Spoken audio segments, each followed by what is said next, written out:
नमस्कार, मैं हूं सूरज चौहान के और आप देख रहे हैं लगातार सुदर्शन पर ओवैसी का नंगा नाच। और ओवैसी के इस नंगा नाच पर क्या क्या हो सकता है, देश का नुकसान क्या हो सकता है, इसका परिणाम और क्या होना चाहिए इसके उपाय, इसको लेकर हम तब तक रोज आपके सामने आएंगे, ऐसा हमने वादा किया है जब तक चुनाव आयोग, भारत सरकार, स्थानीय प्रशासन इस कुत्ते का भौंकना बंद नहीं करती। और तब तक हम आपके सामने इसके भाषण दिखाएंगे, इसके ऊपर देश के समाज के जागरूक नागरिका की प्रतिक्रिया दिखाएंगे और उस प्रतिक्रिया में हम अब तक दिखाकर आए हैं पत्रकार का। आज हमारे साथ जुड़े रहेंगे कवि, वकील आप देख चुके हैं। हम आपके सामने शहीद जवानों के परिवार लाएंगे, जिन परिवारों ने इस देश के रक्षा के लिए अपने लालों को खोया है। ऐसे व्यक्ति को देश में जहर उगलता देखकर उस परिवार को क्या दुख होता है वो भी बताएंगे। हम उस हैदराबाद से भी हमारी लाइव टीम मुंबई से हैदराबाद पहुंच रही है, हैदराबाद के लोगों का क्या कहना है वो भी बताएगी। रोज हम आपके सामने इस विषय को तब तक लेकर आते रहेंगे जब तक इसके ऊपर कार्रवाई नहीं होती, क्योंकि ये जितने ज्यादा दिन छोड़िए, घंटे छोड़िए, मिनट छोड़िए, सेकंड बाहर रहेगा, ये देश का नुकसान करेगा। और उस नुकसान को रोकना है तो इसको अंदर होना जरूरी है। और इसलिए यह कार्यक्रम हम आपके सामने लाए हैं। जैसा कि आप आज देख रहे, इसके वार भारत माता पर, गौ माता पर, धर्म पर, सहिष्णु समाज पर, एकता पर और भाईचारे पर जारी है। इन वारों पर कवियों के तीर, आज ये कार्यक्रम का नाम है। हालांकि कवि हमारे साथ ऐसे हैं जो तीर के बजाय प्रहार करेंगे और उस प्रहार से इसके विचारों को नेस्तनाबूद करेंगे। हमारे साथ 4 कवि जुड़े रहेंगे। उनके पास जाने के पहले जरा डिटेल में इस एंगल से मुद्दे को देखते हैं।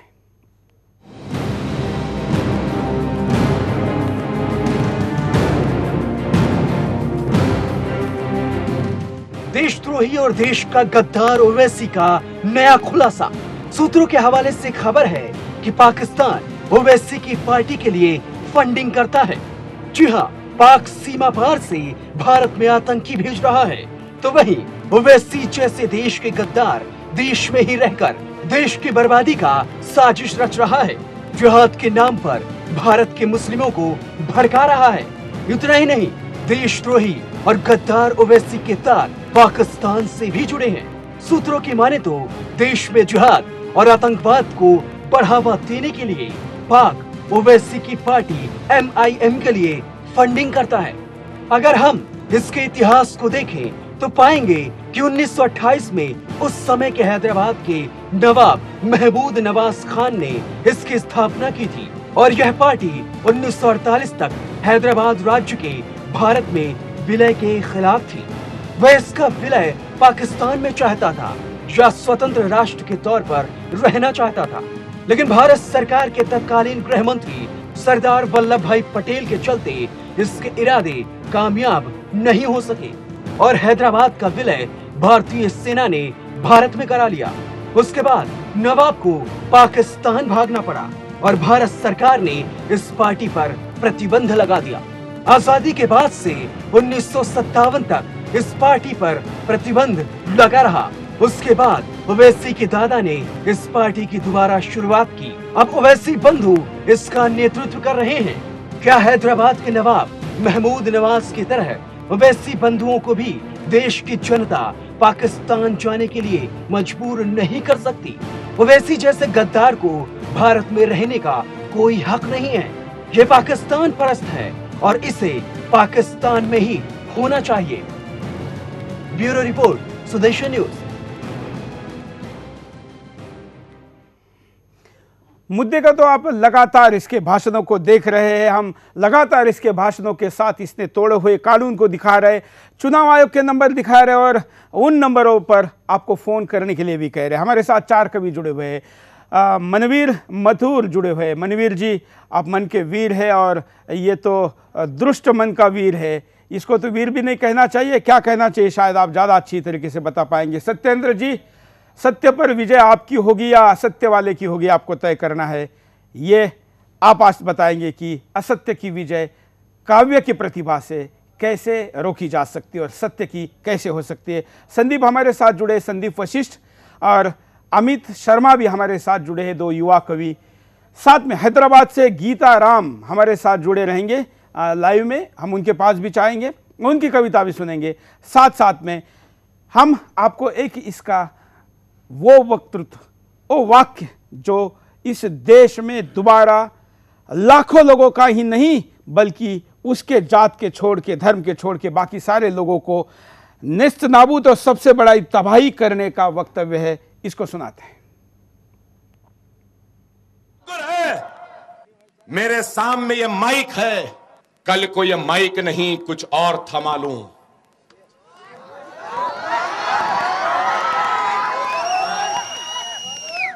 तो हिंदुस्तान की 1000 बरस की तारीख में दुनिया ने उतना खून खराबा ना देखा होगा जो खून खराबा इस मुल्क में हो जाएगा।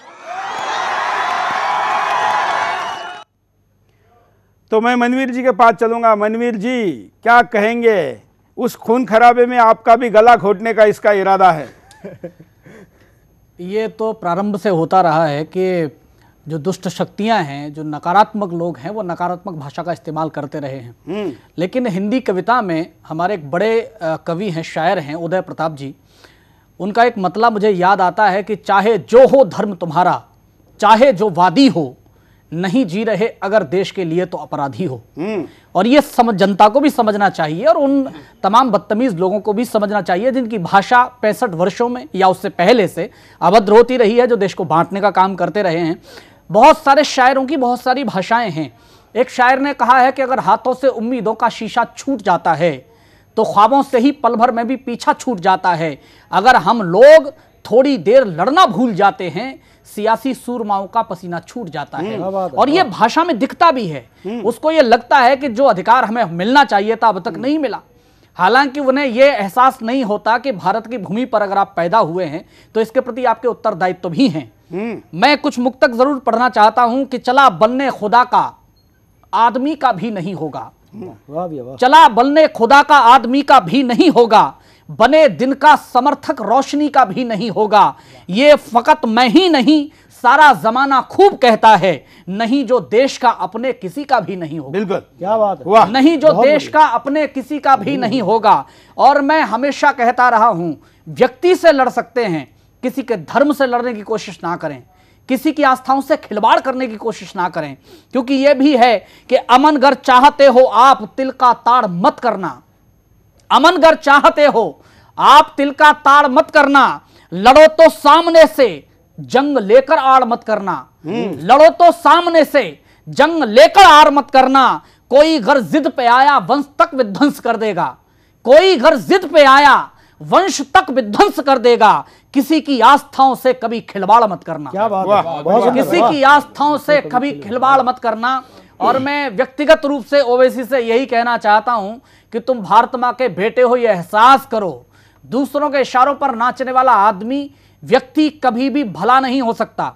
और ये कहते मैं कहता हूं कि मैंने भी बहुत सारे वीडियोस देखे हुए हैं कि सुनी भड़काऊ भाषण की बड़ी तादाद ओवैसी, सुनी भड़काऊ भाषण की बड़ी तादाद ओवैसी, तू बनना चाहता क्या देश में जल्लाद ओवैसी।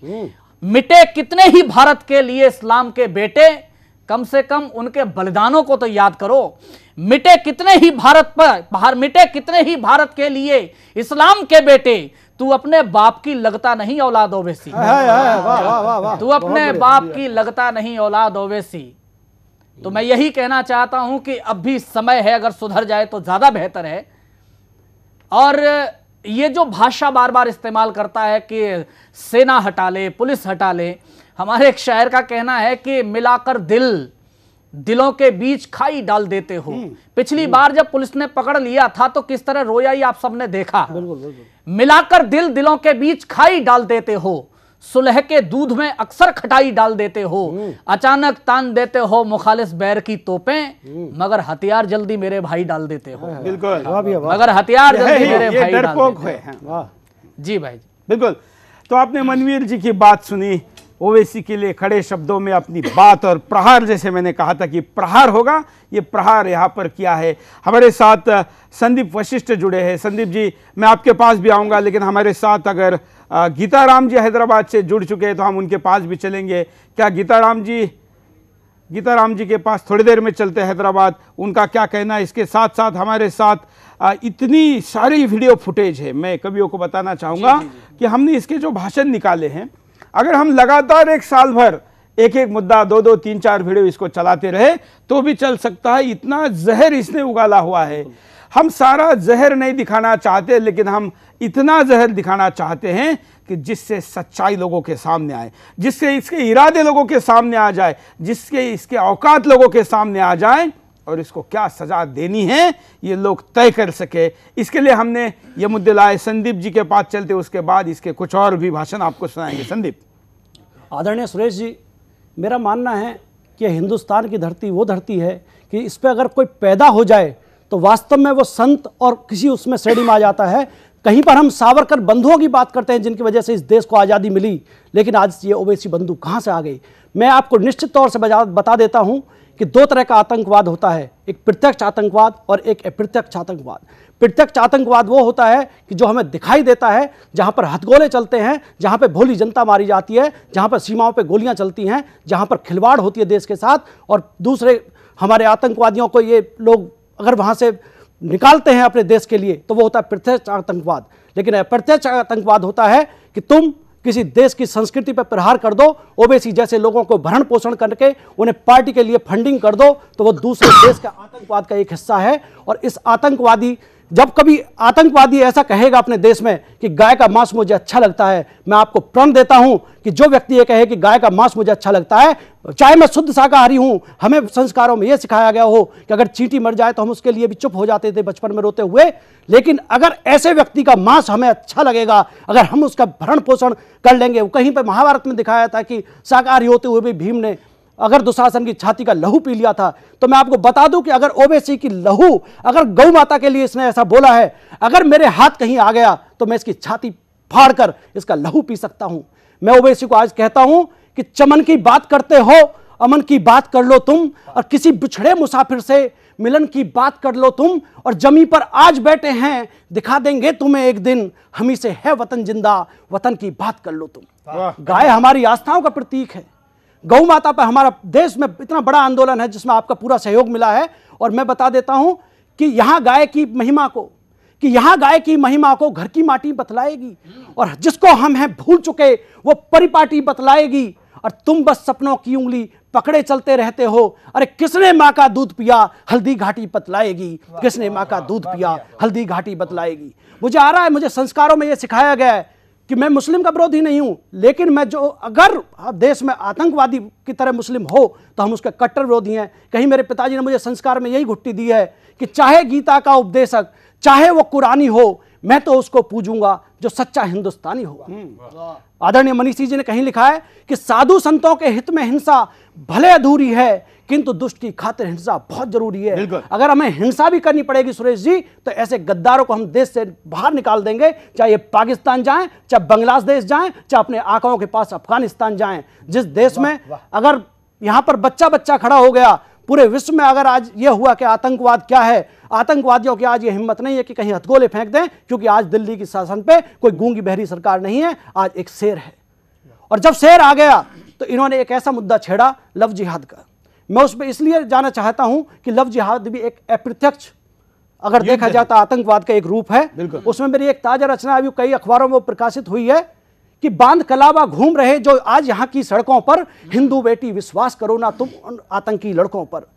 और छदम भेष में सन्यासी हर युग ने ही रावण पाया, और ये गजनी की संतान है रहम दिखाना कब आया। और ये गौरी के वंशज हैं, कैसे तुझे खिलाएंगे, और इनका कोई कहां हुआ ये तुझको खा जाएंगे।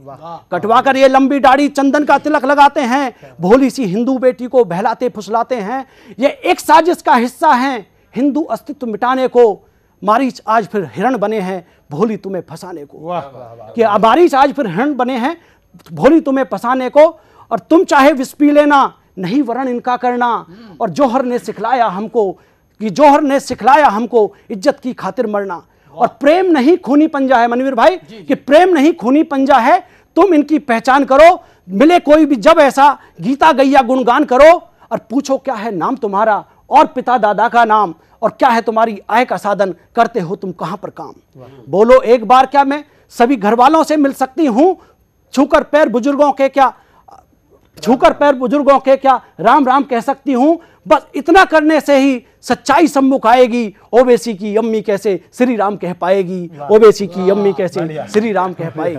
बिल्कुल। और मैं कैमरामैन को कहना चाहूंगा कि हमारे संदीप जी के टी शर्ट पर जो स्टिकर लगा हुआ है, ये देखिए, बैठे रहिए आप, बैठे रहिए, ये स्टिकर दिखाइए, क्योंकि कैसे गौ भक्त है, अपने सीने पर ये 7 नवंबर के कार्यक्रम का स्टिकर लगाए घूम रहे हैं। ऐसे कवि है और एक तरफ ऐसे लोग हैं जो गौ माता को खाने की बात करते हैं। उस वीडियो को भी मैं दिखाना चाहूंगा जिसमें गौ माता की बात, गौ माता के प्रति वो क्या अपशब्दों का उपयोग करता है, गौ माता के लिए क्या क्या कहता है, हम सुन नहीं सकते, लेकिन हिंदुस्तान को सुनाना जरूरी है, क्योंकि उसके गौ माता के बारे में यह क्या गंदे शब्द बोलता है ये पता चले। इसलिए मैं कहूंगा कि उस वीडियो को दिखाए जिस वीडियो में गौ माता के खिलाफ बोलता है।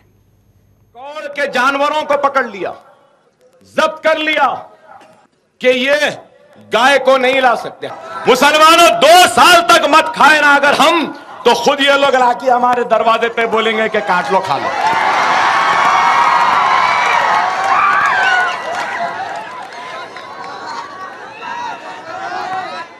काश के वो भी खा के देखें कि कितने मजेदार हैं ये।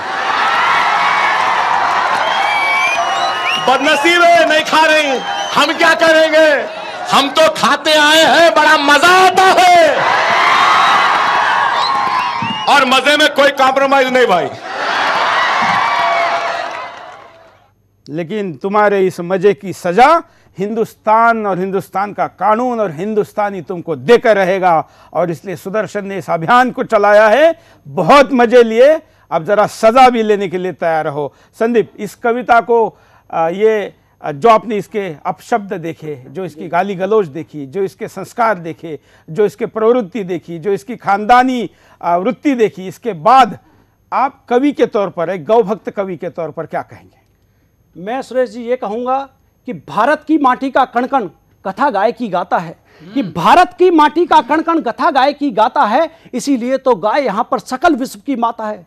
ये हमारी माता नहीं, इन्हें मालूम नहीं है। कुरान में भी लिखा हुआ है कि गाय एक आदरणीय जीव है और किसी धर्म विशेष की माता है। अगर इस पे कोई प्रहार करेगा तो वो मुसलमान नहीं हो सकता। ये मुसलमान नहीं, ये आतंकवाद के दूसरे रूप है। कि भारत की माटी का कण-कण कथा गाय की गाता है और इसीलिए तो गाय यहां पर सकल विश्व की माता है। और इसके कि सकल विश्व की माता है और इसको अपमानित करके हम नहीं विश्व गुरु बन सकते हैं, जिसके लिए स्वयं यहां पर ग्वाला बना विधाता है, जिसके लिए स्वयं यहां पर ग्वाला बना विधाता है। मुझे याद आ रही है एक रचना कि जिसमें मैंने ये बात कही थी कि गौ माता पे क्या है, गौ माता क्या है, कि गौ माता कोई ऐसा नहीं है कि एक जीव है। गौ माता हमारी आस्थाओं का प्रतीक है और गौ माता एक ऐसा जीव है कि जिसे हम माता का रूप देते हैं। अगर उसके लिए किसी व्यक्ति विशेष ने, चाहे वो ओवैसी हो या कोई भी हो, उसे हम नहीं छोड़ेंगे। आज पूरे देश को जगना पड़ेगा कि गौ माता के लिए, चाहे हमें मैराथन करना पड़े, आपके सहारे से हमें दुनिया भर में पूरे प्रचार प्रसार करने के लिए पूरा वो मिला हुआ है। कि जो अपनी माता को नहीं पहचान पाते, उन लोगों के लिए मैं कहता हूं कि जिनसे है अस्तित्व हमारा, कि जिनसे है अस्तित्व हमारा उनकी ओर निहारो तो, यहां जिनसे है अस्तित्व हमारा उनकी ओर निहारो तो, और छोड़ गए जो वैभव सारा उनकी ओर निहारो तो। यहां गाय और ग्वाले दोनों फंसे हुए मझधारों में ढूंढ रहे हैं यहां किनारा, उनकी ओर निहारो तो। कि धर हाथों पर हाथ, यहां रोने से काम नहीं चलता, झंझावातों से डरकर सोने से काम नहीं चलता। माँ कितने घावों को लेकर देखो हमें निहार रही, केवल अपने घावों को धोने से काम नहीं चलता। और हम कितने वैभवशाली हैं आज। सुरेश जी वैभवशाली है तो इन्होंने पूरी तरह गौ माता की सेवा कर रहे हैं, देश की सेवा कर रहे हैं। और ये जो आतंकवादी हमारे देश में घूम रहे हैं, इन लोगों के लिए इन्होंने पूरा बीड़ा उठा लिया। तो मैं सुदर्शन न्यूज चैनल के माध्यम से कहता हूं कि हम कितने वैभवशाली हैं, ये कौन हमें बतलाएगा, और हम कितने हैं देशभक्त, ये कौन हमें दिखलाएगा। जिस दिन हम आराध्य मानकर यहां गाय को पूजेंगे, उस दिन ये धरती झूमेगी, अंबर गीत सुनाएगा। उस दिन ये धरती झूमेगी, अंबर गीत सुनाएगा। कहता हूं कि जिनको केवल आसमान के सपने आया करते हैं, कवियों में भी ऐसे हैं मनवीर भाई, जिनको आसमान के सपने आते हैं, जिन्हें सपने नीचे के नहीं आते। कि धरातल पे कैसे काम होता है, कि जिनको केवल आसमान के सपने आया करते हैं, जो दरबारी बनकर अपने गीत सुनाया करते हैं, वो फिर कैसे यहां गाय का कर्ज चुकाने आएंगे जो गैया के दर्शन तक से भी कतराया करते हैं। और जो अपने साधु संतों का, मैं ओवैसी को बोल देता हूं कि जो अपने साधु संतों का मान नहीं कर पाता है, वंदे मातरम कहने पर जो उदासीन हो जाता है, उससे बड़ा अधर्मी जग में और कौन हो पाएगा जो ये भी ना कह पाए कि गाय हमारी माता है, जो ये भी ना कह पाए कि गाय हमारी माता है। जो ये तो उस माता को खाने की बात करता है और कितने अपशब्दों के साथ उसकी बेइज्जती करता है। लेकिन हिंदुस्तान फिर भी चुप है, फिर भी देश के राजनेता बोल नहीं रहे, फिर भी मीडिया चुप है, फिर भी समाज सेवी क्यों चुप है, फिर भी सामाजिक संगठन क्यों चुप है, पता नहीं। लगातार 6 दिन से आपके सामने ये कंटेंट हम लेकर आए हैं, इसके भाषण, इसके विषैले बाण, इसके इस देश के प्रति युद्ध करने की मनसा ये बार बार जाहिर कर चुका है और फिर भी हम शांत है। इसका भाई भी कम नहीं है। असाउद्दीन ओवैसी मीडिया के बारे में भी बोलता है। वो जो मीडिया जो इसके डर से चुप है, वो मीडिया जो इसके खिलाफ बोलने को कम्युनल मानकर चुप बैठा हुआ है, उस मीडिया के बारे में इसका भाई असाउद्दीन ओवैसी क्या कहता है, ये भी देखते हैं। ऊपर जो आ रहा है कि बीजेपी को 220, 230, ये तमाम के तमाम ओपिनियन पोल करने वाले ये मोदी के चमचे हैं, ये मोदी के गुलाम हैं, ये मोदी के पैसे खाने वाले हैं, इनको हराम खा खा के मोटे हो चुके हैं। याद रखिए टीवियों पर जो आ रहा है कि बीजेपी को 220, 230, ये तमाम के तमाम ओपिनियन पोल करने वाले ये मोदी के चमचे हैं, ये मोदी के गुलाम हैं, ये मोदी के पैसे खाने वाले हैं, इनको हराम खा खा के मोटे हो चुके हैं। जो मीडिया वाले इसके खिलाफ नहीं बोल रहे हैं, और देख लेना आपके खिलाफ ये क्या क्या बोलता है। इसके लिए चुप बैठोगे तो ये आपके बारे में चुप बैठेगा, ऐसा नहीं है। ऐसे लोगों के सामने आने वाला हर व्यक्ति उसका दुश्मन होता है, क्योंकि मानवता के दुश्मन है। इसने जब बंदूक लेकर सबको मारने की बात की तो भारत के मीडिया वाले भी उसमें हैं, अब कवि लोग भी उसमें हैं, ध्यान रखना। और इस देश का अपने आप को सज्जन कहने वाला जो निष्क्रिय है वो भी इसमें है। मैं अमित के पास जाऊंगा। अमित, एक युवा कवि के नाते इसकी जो शैतानी चल रही है, इस पर क्या कहेंगे? सबसे पहले बहुत बहुत धन्यवाद देता हूं सुरेश भाई साहब आपको, क्योंकि आपने एक ऐसा बीड़ा उठाया है जिस बीड़े को इस हिंदुस्तान में तो क्या मीडिया भी नहीं उठा रहा है। जिसका उत्तरदायित्व बनता है ऐसे लोगों के खिलाफ बोलने का, वो मीडिया भी आज चुप है। मैं आपको बहुत बहुत बधाई देता हूं, शुभकामनाएं देता हूं। और जहां पर गौमाता की बात होती है, इस व्यक्ति ने कहा था, अभी मैंने वीडियो देखी थी, आपने दिखाई थी, कि जो व्यक्ति गौमाता को खाने की बात करता है, मैं बस 4 पंक्तियां कहता हूं। आदरणीय दादा सुरेश फक्कड़ ने कहीं लिखा है कि पूजा पाठ भाषा धर्म जाप का नहीं, पूजा पाठ भाषा धर्म जाप का नहीं, वो शख्स हो सकता है कभी आपका नहीं। और ये बात कह रहा हूं मैं होशो हवास में, जो गाय का नहीं है अपने बाप का नहीं। वाह, वाह, ये बात कह रहा हूं मैं होशो हवास में, जो गाय का नहीं है वो अपने बाप का नहीं। और एक मतले की शुरुआत की थी एक मेरे भाई मनवीर मधुर जी ने। एक उदय प्रताप जी का मतलब मुझे भी याद आता है, उन्होंने लिखा था कि न तेरा है न मेरा है, न तेरा है न मेरा है, ये हिंदुस्तान सबका है, नहीं समझे अगर ये बात तो नुकसान सबका है। मैं आपको बता देना चाहता हूं। और एक वीडियो में असादुद्दीन ओवैसी कह रहा था कि हम मिटने के लिए नहीं आए। मैं आपको बता देता हूं कि जो व्यक्ति पैदा होता है, जो देश पैदा होता है, जो धर्म पैदा होता है, उसका अंत निश्चित है। हिंदू और हिंदुस्तान की कोई जन्म तिथि नहीं है। जब से ये सूरज है, जब से चंद्रमा है, जब से हिमालय से गंगा प्रवाहित होती है, तब से हमारा हिंदुस्तान है, तब से हिंदू है। और मरता वो है जो पैदा होता है। हम अजन्मे हैं। असादुद्दीन ओवैसी हमारा कोई कुछ नहीं बिगाड़ सकता। क्या बात है। मैं आपको बता देना चाहता हूं, हमारे एक भाई हैं वेदनगर गौमाता में बहुत अच्छा काम किए हैं। खुद उन्होंने मुझसे कहा था कि अमित इस वाली कविता को आप जरूर सुनाना। मैंने उनसे कहा था कि सबसे पहले देश मांगता गौमाता को बचाना है। मैं मोदी जी से मांग रखता हूं कि सबसे पहले देश मांगता गौमाता को बचाना है, जिसके गोबर मूत्र में बसता आयुर्वेदिक खजाना है। जब तक गाय कटेगी बिल्कुल भी विकास नहीं होगा।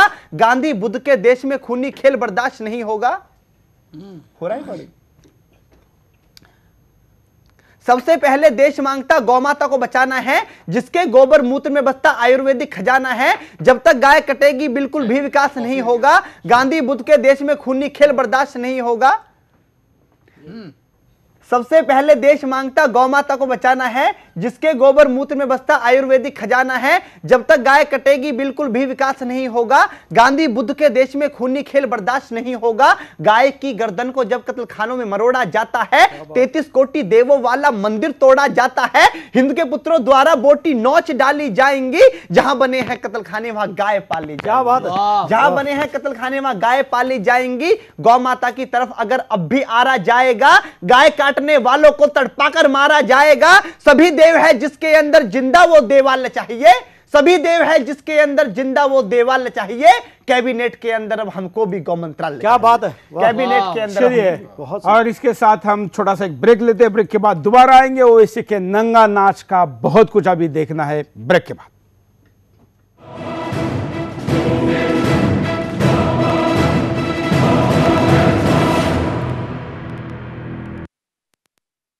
ब्रेक के बाद आपका एक बार फिर से स्वागत है। आप देख रहे हैं हमारे साथ कवियों के तीर और वार और प्रहार उस ओवैसी के बारे में, उस ओवैसी के ऊपर, उस प्रवृत्ति के ऊपर, उस प्रकृति के ऊपर, उन संस्कारों के ऊपर जो हिंदुस्तान के खिलाफ युद्ध लड़ने की बात करता है। जो उसके हाथ में बंदूक दे तो सबसे बड़ा, विश्व का सबसे बड़ा नरसंहार करने की बात करता है।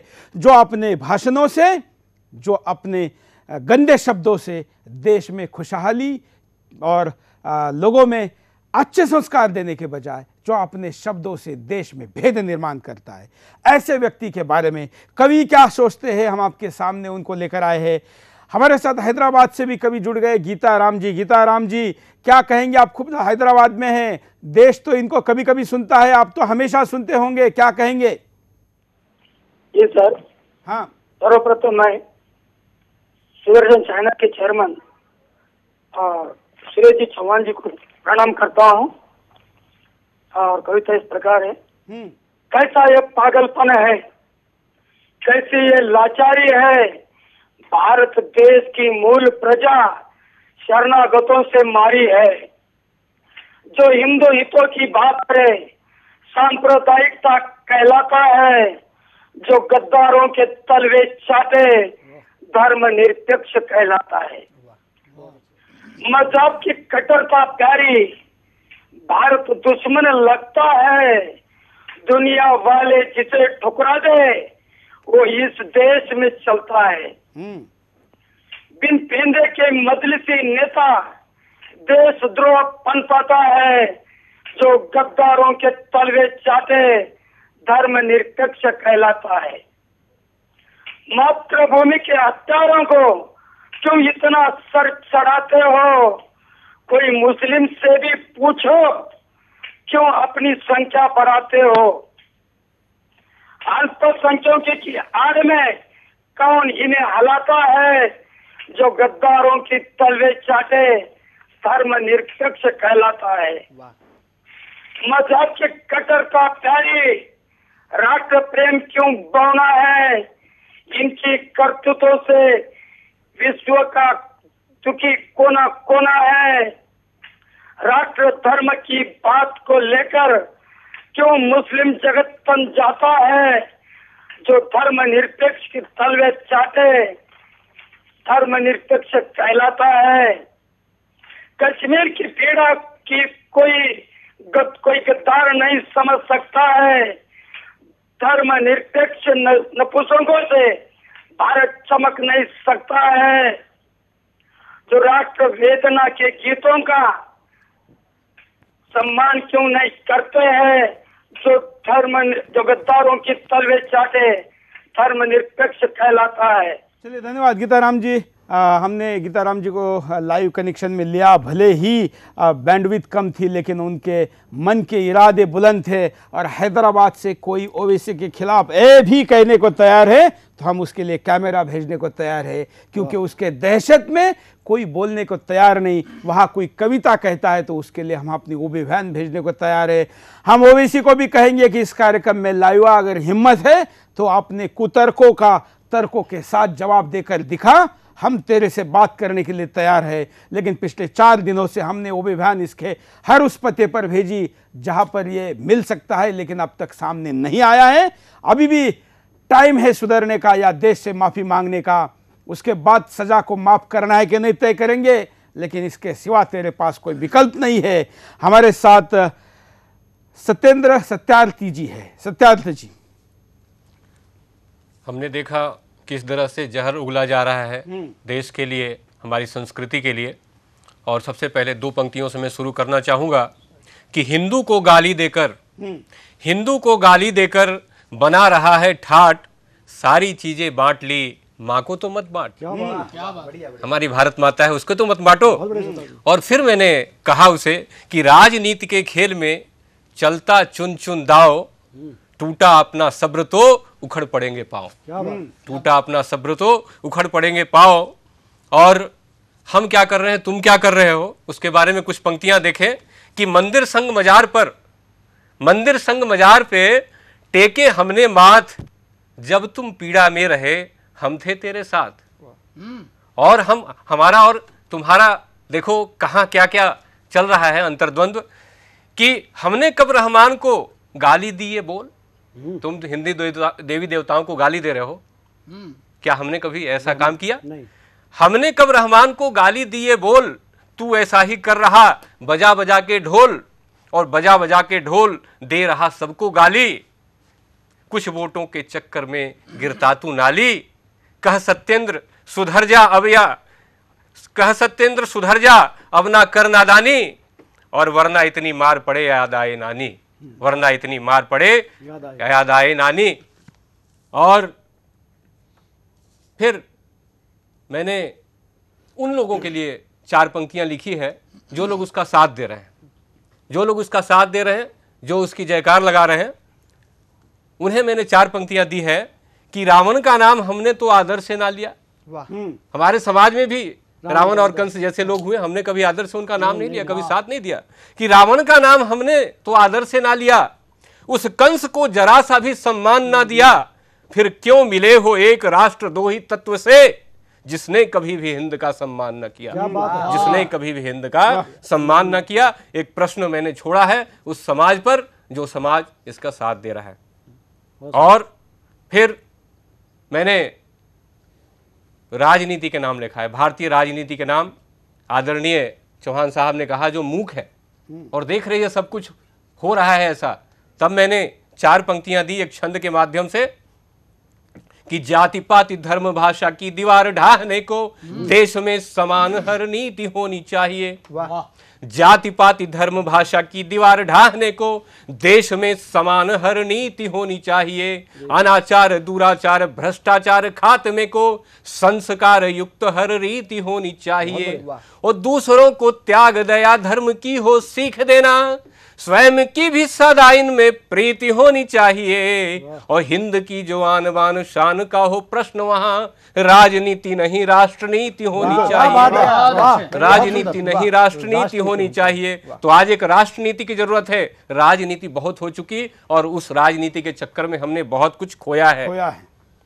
और फिर 4 पंक्तियों में एक प्रश्न खड़ा करता हूं मैं, बहुत सुंदर, कि चाणक्य की कूटनीति आज कहां खो गई है, गुप्त काल वाला अवशेष कहां खो गया। वो चाणक्य की कूटनीति जिसमें राष्ट्र सर्वोपरि था, बिल्कुल, आज उसका स्थान राजनीति ने ले लिया, जिसमें मैं सर्वोपरि हो गया, स्वार्थ सर्वोपरि हो गया। कि चाणक्य की कूटनीति आज कहां खो गई है, गुप्त काल वाला अवशेष कहां खो गया।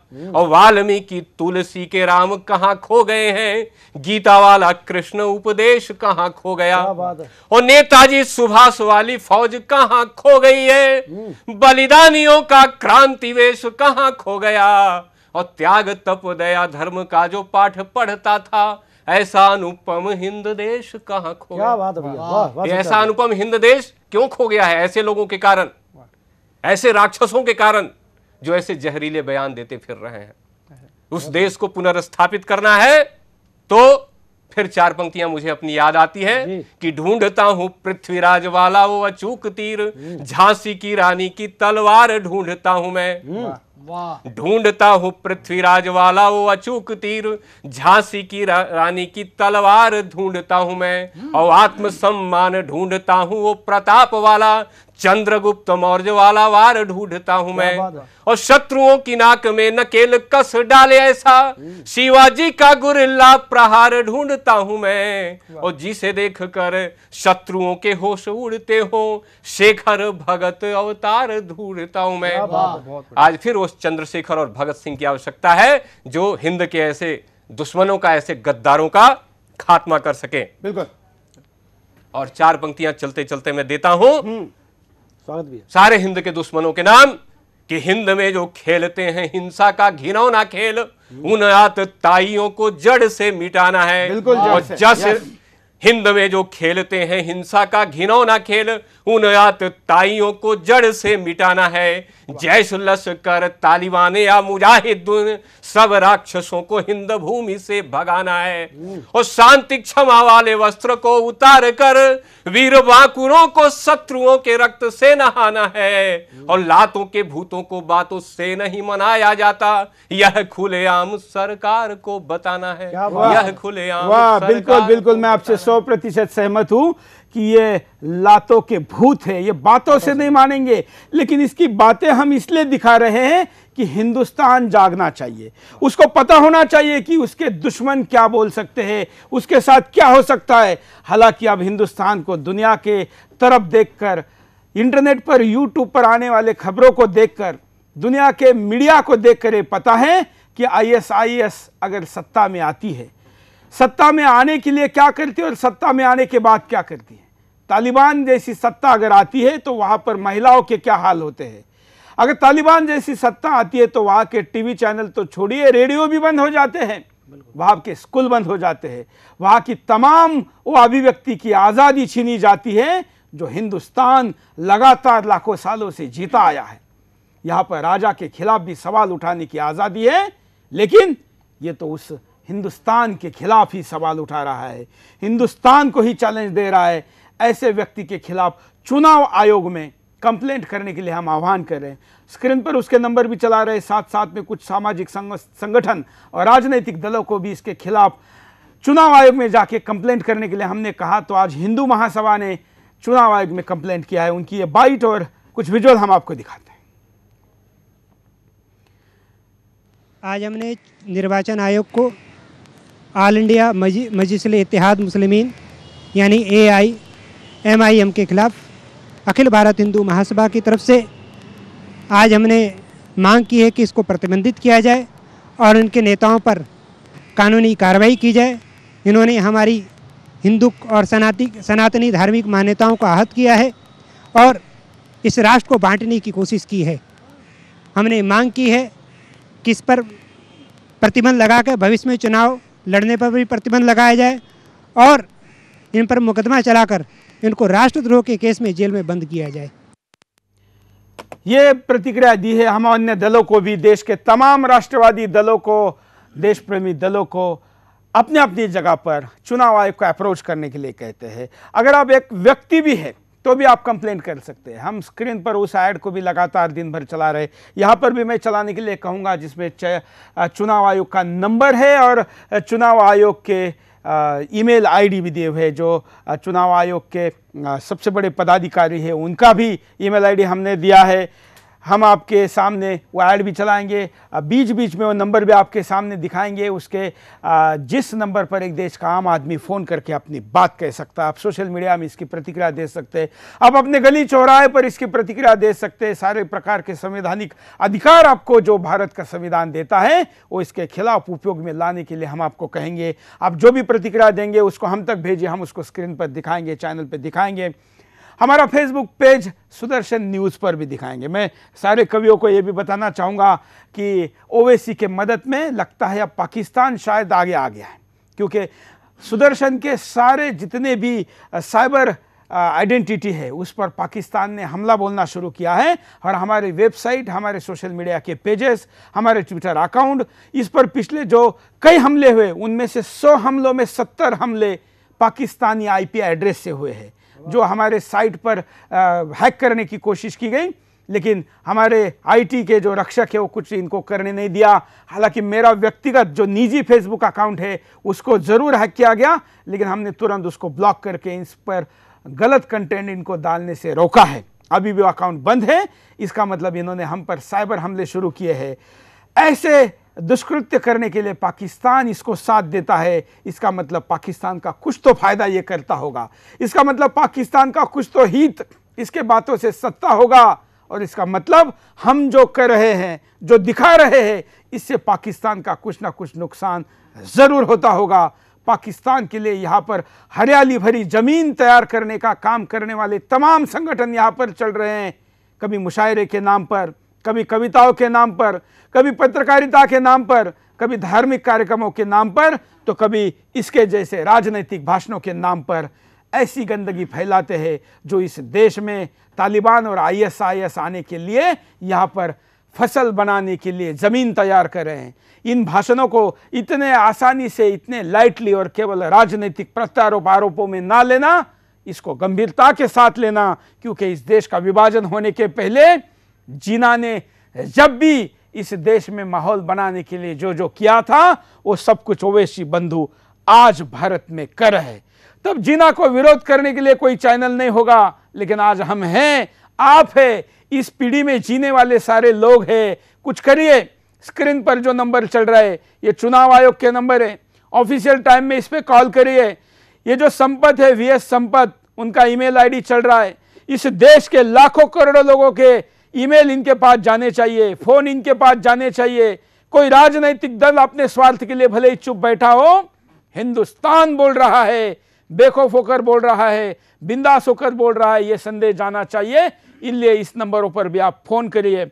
मैं दोबारा एक बार अमित शर्मा के पास चलूंगा, उसके बाद हम मानवीर जी के पास आएंगे। अमित, यहाँ पर भाई साहब जो इसकी वीडियो में देखा गया, इसने राम पे कटाक्ष किया, हिंदू संस्कृति पे कटाक्ष किया। मैं इस व्यक्ति को, इसका नाम आप इसका जो नाम लेते हो अकबरुद्दीन ओवैसी, इसका नाम अकबरुद्दीन ओवैसी के लिए बुद्धिहीन ओवैसी लिया जाना चाहिए। मैं आपको बता देता हूं, लेकिन मैं थोड़ी दुरुस्ती करता हूं। मैं हर पैनल में जो भी कोई आया और उसने इसको पागल, मूर्ख या बुद्धिहीन कहा तो मैंने उसको रोका है। इसलिए क्योंकि ये बुद्धिहीन नहीं है, बल्कि ये शातिर बुद्धि वाला है, और ये बड़े शातिरता के साथ अपने कुतर्कों को लोगों के मन में उतार रहा है। ये बुद्धिहीन है ऐसा मत समझिए। ये जो अतिरिक्त बुद्धि लेकर आया है, ये इस देश के खिलाफ उपयोग में ला रहा है। हाँ, तो इस व्यक्ति को मैं बताना चाहता हूं कि हिंदू क्या है, हिंदुत्व क्या है और भगवा क्या है। तो यहां से अपने पंक्ति शुरू करता हूं कि जब जब आहत हुई ये धरती देव मुनियों ने बचाई थी, ब्रह्मा विष्णु शंकर सबने लीला अपनी रचाई थी, और भागीरथ ने की विनती जब मां गंगा धरती पर आई थी, डुबा न दे गंगा धरती को संकन जटा फैलाई थी। और समंदर मंथन जब हुआ अमृत दिया था भगवान ने, इस धरती की रक्षा हेतु जहर पिया था भगवान ने, इंसान बने हैं अपने भगवान मानव धर्म निभाया है, हमारी सभ्यता संस्कृति को दुनिया ने शीश नवाया है। और भगवा वस्त्र किए धारण साधु भगवान हमारे हैं, धर्म के ये सच्चे रक्षक अंबर के चमकते तारे हैं, शक्ति इतनी है इनमें ये सब वीरान बना सकते हैं, पल भर में ये दुनिया को भी रेगिस्तान बना सकते हैं। और आज विदेशी आते हैं, आकर हिंदू बन जाते हैं। हमारे यहाँ पे एक सुरेश जी, एक महाकुंभ लगा, उसमें 25 करोड़ लोग आए। उन 25 करोड़ लोगों में से 18 लाख लोग विदेशी थे, और उन 18 लाख विदेशी लोगों में से 14,500 लोगों ने हिंदू धर्म अपनाया, जिनमें कि बहुत बड़ी मल्टीनेशनल कंपनी फोर्ड कंपनी के मालिक के लड़के ने जब हिंदू धर्म अपनाया और उसका हिंदू नाम रामदास रखा गया, तब जाकर मैंने पंक्ति लिखी कि आज विदेशी आते हैं, आकर हिंदू बन जाते हैं, राम राम जपते सारे सब भक्ति में रम जाते हैं, कठोर तपस्या क्या होती है साधु सा तप कर देखो, शांति कितनी मिलती है तुम ओम नाम जप कर देखो, और धरा ये जिस पर घूम रही, धराई जिस पर घूम रही, हम उसी केंद्र के बिंदु हैं, गर्व से कहो हम हिंदू हैं, हम हिंदू हैं, कि धराई जिस पर घूम रही, हम उसी केंद्र के बिंदु हैं, गर्व से कहो हम हिंदू हैं, हम हिंदू हैं, हम हिंदू हैं, और हम ही सबसे आगे थे। सब कुछ इतिहास बता देगा। आज इतिहास उठाकर देखो, इस्लामिक कैलेंडर के अनुसार कल से शुरू हुआ है, वो 1436 में आए हैं। इंग्लिश कैलेंडर के अनुसार आज हम 2014 में हैं, लेकिन हिंदू विक्रम संवत की बात करें तो आज हम 2071 में हैं और 2072 में पहुंचने की तैयारी कर रहे हैं कि हम ही सबसे आगे थे। सब कुछ इतिहास बता देगा, जमी बता देगी, किससे सारा आकाश बता देगा। दुनिया मांस जब खाती थी, हम फसल उगाया करते थे, लोग घूमते थे नंगे, हम बदन छुपाया करते थे, जब दुनिया वाले किसी पेड़ के नीचे सो जाया करते थे, उसी समय पे हम ही थे जो घर को बनाया करते थे। क्या बात है। और सत्य अहिंसा और धर्म का हमने सबक सिखाया। बनवाया है, अपनी ताकत का लोहा इस दुनिया से मनवाया है। मुगलों से न मिटे हिंदू, अंग्रेज हार कर चले गए, सिकंदर जैसे बलशाली भी मन को मार कर चले गए। इस दुनिया में जिसने भी हिंदू को मिटाना चाहा है, खुद ही चला गया दुनिया से, हिंदू मिट ना पाया है। शीश झुकाकर जो आया सबका सत्कार किया हमने, दुश्मन की भी भूल के बातें सबको प्यार किया हमने। वो भी हम मिट जाएंगे जो देश को तोड़ा करते हैं, वो भी हम मिट जाएंगे जो देश को तोड़ा करते हैं। भगवा जैसे शब्द को भी आतंक से जोड़ा करते हैं,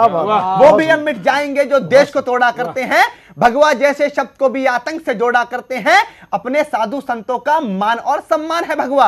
अब अगले बंद में बताता हूं भगवा क्या है। भगवा कोई आतंकवाद का रंग नहीं है, क्योंकि अगर भगवाधारी आतंकवादी होता तो दुनिया में सिर्फ भगवाधारी होता। क्या बात है, वाह, बहुत बढ़िया, बहुत बढ़िया। कि अपने साधु संतों का मान और सम्मान है भगवा। प्राणों से जो प्यारा तिरंगा उस झंडे की शान है भगवा।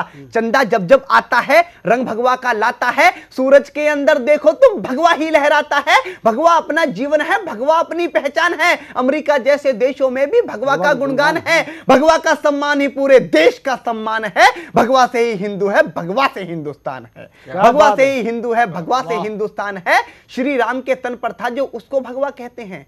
भगवान राम पे कटाक्ष करता है एक दो कौड़ी का विधायक कि श्री राम के तन पर था जो उसको भगवा कहते हैं। देव मुनि नारायण सारे सब भगवा में रहते हैं। रंग दे बसंती चोला के वीरों ने देश बचाया है। ओढ़ के भगवा विवेकानंद ने दुनिया में ज्ञान बहाया है। महापुरुष और बड़े महात्मा भगवा लहरा कर चले गए। गुरु तेग बहादुर भगवा खातिर शीश कटा कर चले गए। और आंखों में जो पाल रखा है सपना ही रह जाएगा। आज ओवैसी कहता है हम हिंदुत्व को मिटा देंगे, हिंदू को मिटा देंगे। मैंने पहले भी कहा था मिटता वो है जो पैदा होता है। हम नापैद हैं, हमने जन्म नहीं लिया। जन्म जो लेता है मरण उसका होता है। कि आंखों में जो पाल रखा है सपना ही रह जाएगा। कितनी भी कोशिश कर लो पर भगवा मिट ना पाएगा। जलते दीपक में भगवा है, कब तक उसे बुझाओगे। और भगवा मिटाने वालों कैसे सूरज चांद मिटाओगे। क्या बात है कि भगवा मिटाने वालों कैसे सूरज चांद मिटाओगे। और सद्भाव प्रेम से जीने की सलाह आज भी देते हैं। इंसान बने हर कोई दुनिया में, बात यही हम कहते हैं। अपना झगड़ा नहीं रहा कभी मस्जिद चर्च मजारों से, अपना झगड़ा नहीं रहा कभी मस्जिद चर्च मजारों से, पर जंग हमेशा छिड़ी रहेगी घर बैठे गद्दारों से। बिल्कुल, जय हिंद, जय भारत। बिल्कुल, वाह, बहुत अच्छी तरीके से। काश वो ऐसी इसको समझ पाता, लेकिन वो नहीं समझेगा, क्योंकि ये सब कुछ समझते हुए भी इसके आगे उसका स्वार्थ है ऐसा लगता है। और इसीलिए इस मुहिम के बाद शरण आने के लिए अब तक वो तैयार नहीं है। ऐसे तमाम इस देश में हुए जो शरण आते तो शायद बच जाते, लेकिन शरण नहीं आए, इसलिए नेस्त नाबूद हो गए। और ये भी नेस्त नाबूद होने की दिशा में है, क्योंकि बात हिंदुस्तान के खिलाफ कही है, संविधान के खिलाफ कही है, धर्म के खिलाफ कही है, संस्कारों के खिलाफ कही है और सहिष्णुता के खिलाफ कही है। यही सहिष्णुता अगर खत्म हो जाएगी तो ओवैसी तो क्या उसके वंशज नहीं रहेंगे।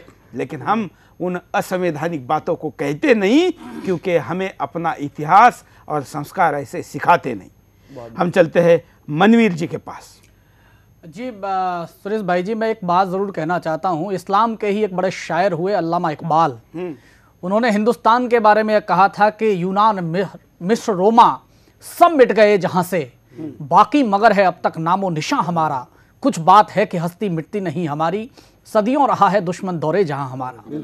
तो ये तो आते जाते रहे हैं, लेकिन मैं एक छंद जरूर पढ़ना चाहता हूँ, और ख़ास तौर पर ओवैसी बंधु के लिए, और उनसे यह कहना चाहता हूं कि महसूस करिए और समझने की कोशिश भी करिए कि सामने खुदा के पहुंचोगे क्या जवाब दोगे।